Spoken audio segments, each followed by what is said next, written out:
this presentation, we're going to talk about the We Back the Bay and Golf campaign. So we'll talk about what is a campaign, strategies for successful running one, we'll touch on some additional resources you can use, and we'll provide inspiration. And it's important to remember throughout the process that we want to always include both the bay and the golf in everything that we do. So the purpose of our campaign, what we're trying to do is improve the environmental quality of Galveston Bay and the Gulf of Mexico by increasing awareness of both the bays and the Gulf's value among whoever your target audience is going to be. And we'll talk about that in the next slide. Whoever it is that we're going to be educating, we'll talk about how our daily actions affect the bay, the watershed, and the Gulf. So before you can begin your campaign, you need to create a framework. And that first piece is deciding who your target audience will be. So will this be your school campus? And does your school campus include just the faculty and the students? Or does it include the families and the friends of everyone at your school as well? It could be Houston as a whole, it could be Houston and Galveston, or it could be the community of Pasadena. Once you determine that, you can start to think about the language that you want to use. And so an example for this is, let's say I'm presenting on the different microbes and nutrients that you find in your garden or on your farm. If I'm talking to a group of generational farmers, I'm going to use the word ground. However, if I'm communicating, at a conference with the scientific community, I'm going to use the word soil.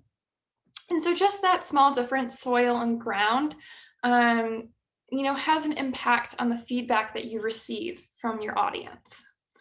So some things that maybe you'll think about is the age of your audience. Do you need to break down or adapt the language to make it an easier format? Maybe the language itself. Do you need to have your campaign maybe both Spanish and English? Can everyone access what you're putting out there? So these are just a few things to think about. Next, you want to start to think about the key message you're trying to relate. So yes, we talked about how we're trying to increase awareness of the bay and the Gulf's value, but that's very broad. So is there something specifically within there that you want to touch on? Let's get creative. So a campaign can take many different avenues, and we'll break that down in the next couple slides of, what that can kind of look like. And lastly, branding. So branding's creating a name, a symbol, or a design that distinguishes your campaign from other people. And it's important to be consistent so that it's really easy for your audience to correlate all of your work together. So an example for that is if you look at the right-hand corner of this slide, it says Artist Vote and its logo. And then on the bottom, it says inspiration and education through unique coastal experiences. Because Artist Vote not only puts these on their presentation, but most bodies of work that they produce, it's really easy. Anytime anyone sees either of these taglines or the logo, their brain automatically, associates it with Artist Vote. All right. So another key component of a campaign is that you want to think of an idea that builds and has dimension. So it's not just a single event. It's a lot of small events and ideas leading up to a bigger plan. So for example, if you look at the Back the Bay campaign from 2011 to 2015, you can see that the goal each subsequent year is becoming larger. So going back to what we talked about, key messaging, you can come up with a slogan. So World of Plastic is not fantastic. If you turn that into a hashtag, it's really easy for people to copy that and join in on your campaign with you. So as an example, for 2016, the campaign for Back the Bay continued the message of connection to the Galveston Bay with a focus on trash and plastic pollution. So they created the tagline, "What happens in Houston ends up in Galveston Bay." In 2020, the Gulf of Mexico Alliance created the slogan, "Embrace the Gulf 2020." So when thinking of your own slogan, make sure to choose something that relates to your school or is personable to you. So as a recap on how to create a social media campaign, let's watch this video.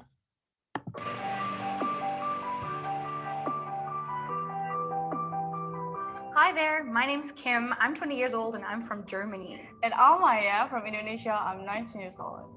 This video is all about how to use the power of social media to really push forward your activism and campaign and take it to a whole new level. Tip 1, keep consistent so you'll get wider audience and keep stated. Tip 2, you can try to interact with the audience by using polls, surveys, or other social media items. Make them feel like you care about their opinion and invite them to share it with you. Tip 3, think about your target group, like what words they use and what language they use, and also about what's the most issues they're concerned about. Tip 4. Social media is all about people, so emphasize the relationship you have to the thing or event that you're going to or talking about and invite them to your personal sphere.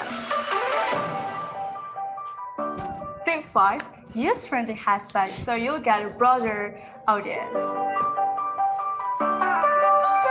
Tip number 6. Create content about things that you are passionate about, because that passion is exactly what is going to be contagious for others and interest them the most. Tip number 7, don't forget to create your friendly content, just like memes, Instagram story, or vlog. Do share your own experiences. See you soon. Bye. Bye.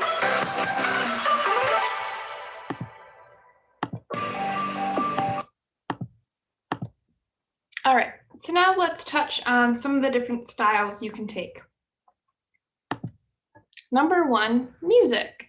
So when the drought in Cape Town, South Africa started to worsen in late 2017, the government was asking people to save water by taking showers that lasted 2 minutes or less. And so they came up with this musical challenge called the 2-Minute Shower Song Campaign. So the team asked South Africa's biggest pop stars to record new, shortened versions of their most favorite songs.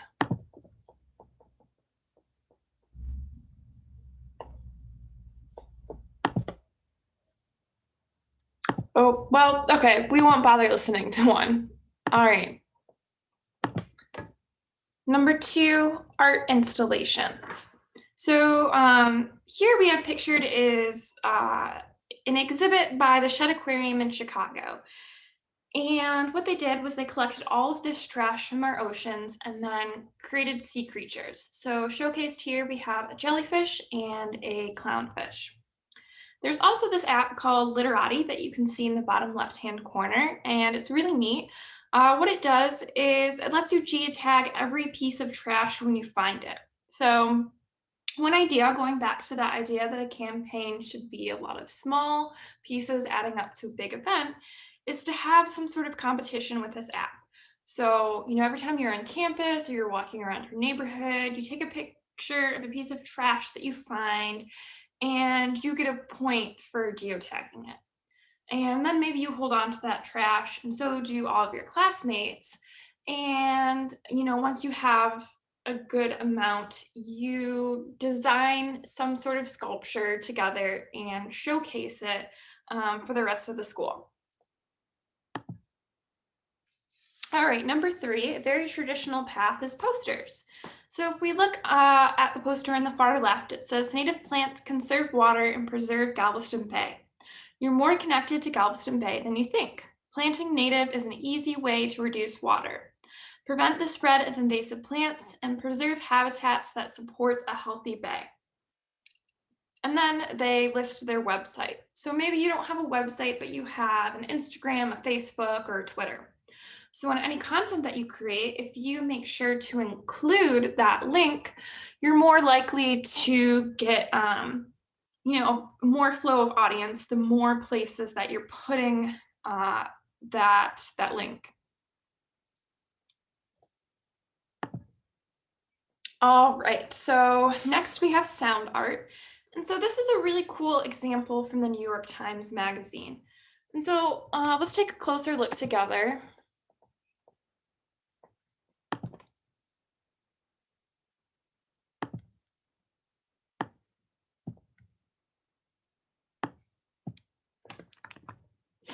Welcome to the Voyages issue of the New York Times Magazine. I'm your host, Jake Silverstein, the editor-in-chief of the magazine, and today we're going to go all around the planet, looking and listening. We're going to visit all the places marked on this map in front of you, and as we move along, you can scroll to advance or use your arrow keys, or you can just sit back and relax and the whole experience will autoplay. You're looking at a photograph by Philip Montgomery of lava flowing from Kilauea volcano. Kilauea has been erupting off and on since May. You've probably seen other pictures of it. Even if you haven't, you know what lava looks like. Everybody does. But most people, myself included, have never heard lava flowing. This is what that sounds like. That's not what I was expecting. To me, it sounds like a bunch of glass bottles being dumped in a pile. But that's just one thing. All right, so as you travel through the world, you can hear the different noises, and this is a different sense that you can interact with. And so one idea is, record the different sounds that you hear in the Bay and the Gulf that are really unique to this region that you couldn't hear elsewhere. All right, so you can also do a podcast, and we're going to take a quick look at an example of a podcast actually made by students just like you. Hello, everyone, and welcome to Turn the Tide, the podcast discussing climate change, the impact of it on our community, and how to take steps towards a sustainable future. My name's Amber, and today I'm joined with Alvin. Hey, everybody. And Layla. Hey there. Did you know that climate and weather are not the same thing? An example of weather would be the daily conditions every day in Houston, and an example of climate would be the average condition over long periods of time in Texas. But what is climate change? Climate.nasa.gov states that climate change is a shift in the usual weather found in an area. Over the past 2 years, climate change has increased drastically. Hello, everyone, and this was used through a program called Audacity. And if this is something that you're interested in doing, we have a lot of resources to help you, get to know how to better create a podcast and use Audacity. All right, citizen science. So this is an experiment, that's pretty low maintenance. And the example that we're going to look, it talks about nurdles. And nurdles are the building blocks of nearly all plastic. So they're melted down and molded into single-use plastic that you see lining the grocery shelves. The issue is that these nurdles end up in our oceans, creating harmful impacts for the creatures that we know and love. So let's watch this video from Jason Parkle Tunnel.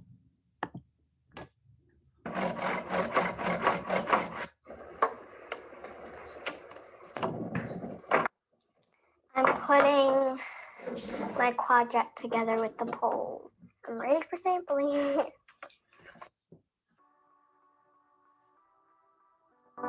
My name's Parker Tunnel and I'm sampling for nurdles on the beach. Nurdles are little pieces of plastic and they're the base of everything that is plastic. I'm sampling to see how many nurdles are on the beach.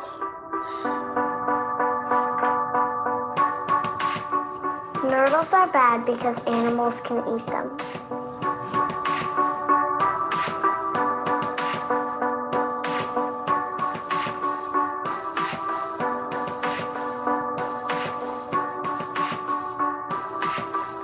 My hope is that somebody comes and cleans them up and that animals don't eat them.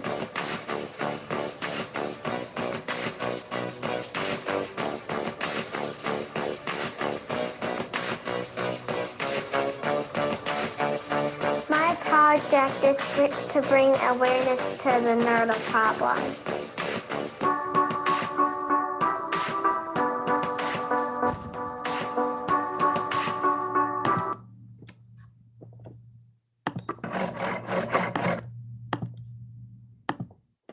All right, So just as Parker made a YouTube video, she was outlining her experiment, but you can also create a more artistic video. So here's one example.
This is an example of an infomercial that for the Embrace the Golf 2020 campaign. I love the Gulf, you love the Gulf, we all love the Gulf. Let's keep her clean. 2020 is the year to embrace the Gulf. You can do your part by remembering to pick up your trash, use less plastic, and eat Gulf of Mexico sourced seafood. Don't forget.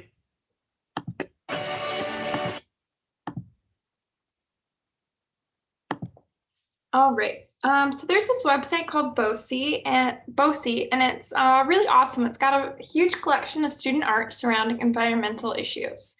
So for example, we're going to take a peek at this work titled Call to Action by Rose Wieland.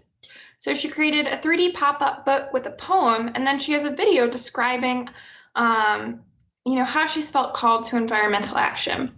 So after reading and watching her work, you really feel inspired to join Rose in her mission. Call to action. I was oblivious, like a crab in a rock pool, safe in my shell. I assumed all was well. Didn't follow the news of the constant abuse of our rivers and oceans, our planet suffering. Thought I was doing my part. Taking public transport. No more paper plates or plastic forks, picking up litter on my walks through the city. But then I opened my eyes, and the view wasn't pretty. Threadbare tires, scrunched up flyers, fly-tipped fridges, and rusty shopping carts. Where to start? The factories pumping smog into the sky, noxious smoke belching from chimneys so high, toxic slurry gushing into rivers, poisoning fish while plant life withers.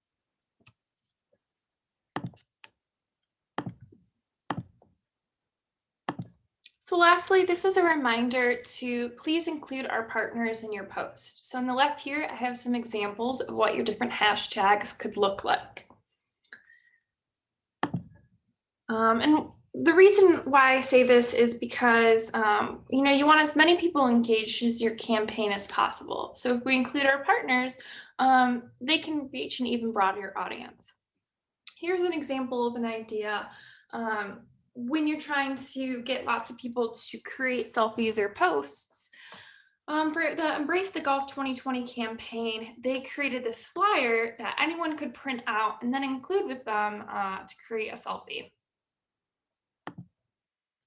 And now we're just going to look at a list of each of our partners and their social media and a link to their website so that you can gather more information.